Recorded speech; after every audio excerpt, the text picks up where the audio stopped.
Yo, so it's a hot day.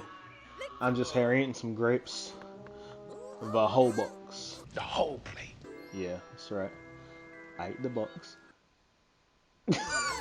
Anyways, I'm just saying a whole box of grapes, reflecting, and I'm about to tell you guys real quick why Mario and Rabbids Kingdom Battle is the best game still on the Nintendo Switch. See, Shannon is the only one out of our little foursome who does not yet have a Nintendo Switch. This is soon to be rectified because I believe she's going to get one soon. A lot of people who are getting a Switch probably don't know what to get. Listen, Mario Rabbids, right? Best game on the system. Let me tell you why. Mario Rabbids is a tactical RPG, right? But it's with your Mario characters, so it's a lot more fun. It's the perfect gateway game into a different genre. And it's always nice to delve into a different genre. It's always nice to open up a new wave of software for yourself, you know? And that's absolutely great. It's got this really nice aesthetic to it, really easy going on the eyes, but you can tell it was built from the ground up for the Switch, which is a great thing. It's really built for that system. I mean, could have done with a few touchscreen controls, but you know. And Nintendo's games are at their best when they are built strictly for Nintendo systems. That is where Nintendo thrives. So I know you get a lot of people saying, well, they're not as powerful, and this, that, and the other, right? It doesn't matter, because when a game is catered for the Nintendo, it's oh my gosh, it's just its own thing of beauty. Anyway, so Nintendo Rabbids, it's really fun. It's a tactical RPG. The thing that separates us from all the other tactical RPGs, in my most humble opinion, is it's got this element of fluidity, right? It's all about movement. It's not just you go here and when you press attack, it's you go here, but do you run into an enemy first? Do you leap off a teammate? It's got this really energetic feel to it. So despite being a tactical RPG, it's not as stiff as your average tactical RPG, and that's the beauty of it. Tactical RPGs have this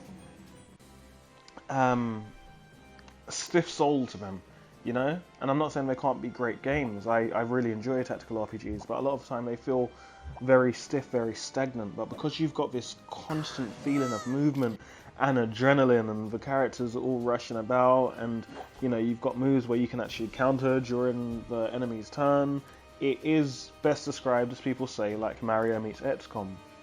But it's done in a really, really creative way, and it's not just an XCOM ripoff. It's a really, really fun game. Now, this game is always on sale, right?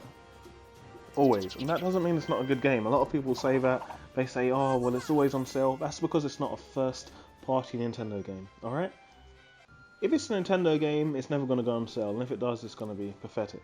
But it's not technically classed as a Nintendo game because they was in a partnership with Ubisoft, right? Or Ubisoft, you know, however pretentious you want to be.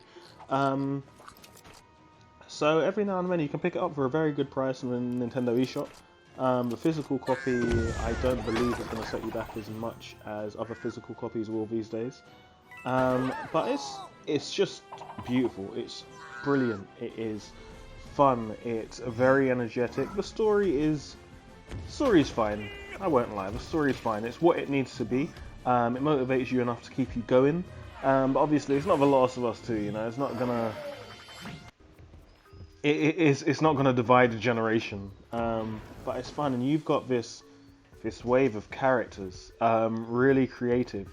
Because my first fear, among other things, was how the Rabbids are going to work. Number one, and number two, do I really want Mario with a gun? And this bugged me for some time, but it's done in a very creative, a very fun-like way, almost like water pistols. They're splatting paint or honey or ink.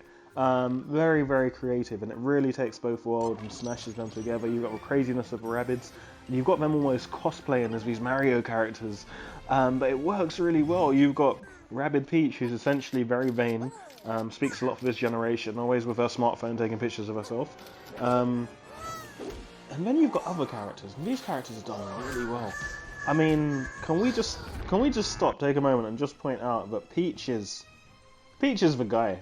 Like, I'm sorry, Peach is the guy. Peach is fully out here with the shotty, just ready to do damage. She's a healer, but she's a beast as well, and it's great. It's great when you get these characters that you usually see you know, in the second row, playing it in the back, come to the forefront and just be destroying things. It's great. You know, and obviously as you go, you have to unlock these characters, but once you get them, you choose who's in your party. It does have this weird system where it does need one Mario character to be in your squad, or Mario himself needs to be in the squad. I can't remember. I've just gone back to playing it today because it's been a while, and I thought, you know what, let me pick it up again. So with the exception of having to have a specific theme to your squad, for the most part you can still put the characters you want in the squad.